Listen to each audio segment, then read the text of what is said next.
So when it comes to actually calling these people on the phone, it's not just the script. It's not just the leads. Like, you could put the best leads and stack them up on a table. You can have the best script and just have it written out in front of you like a teleprompter. You can have the best cell phone connection. None of the matters at all without you performing the right way. It's just like a lot of people, they revert to the script, which is very important, but it's not the script itself that's going to get the appointment. If that was the case, I would just send them a copy and let them read it. And then they would just contact me back and say, all right, I'm going to book an appointment. So much of this is in the performance. To perform the script the right way, there's three things that you need.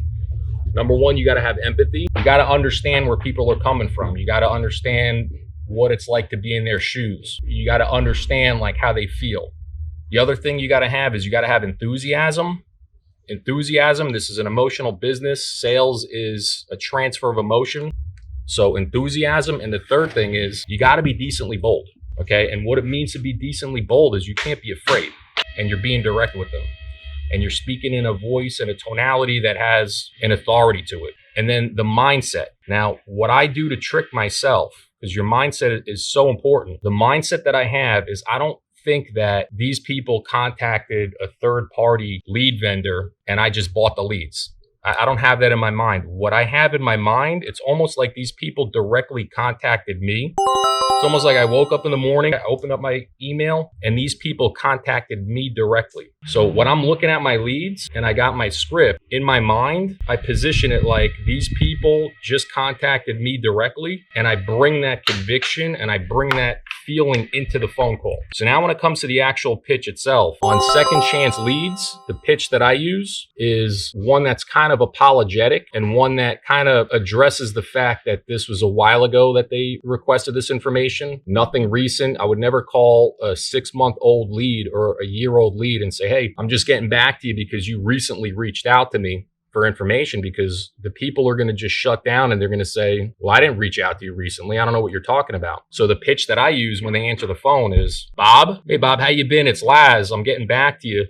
Sorry it took me so long to get back to you. I know it's been like maybe 6 months, maybe even a year. We've just been super backed up because of COVID and because of the pandemic. You had reached out a while back in regards to getting information on final expense insurance. Getting back to you because I want to get this information out to you right away. I don't want to waste any more time. Let me just confirm a couple things real quick and then I'll let you go. So that one little difference in the beginning when I'm telling them, look, it's been a while. I'd be surprised if you even remember even doing this in the first place, but you did it a while back. I just got around to being able to get back. Is this still your address? 9 out of 10 times, if I talk to people and the address is either wrong or they've moved and I get their new address, 9 out of 10 times, not only is it an appointment, but it's a deal. So I love it when they're like, well, I don't live there anymore.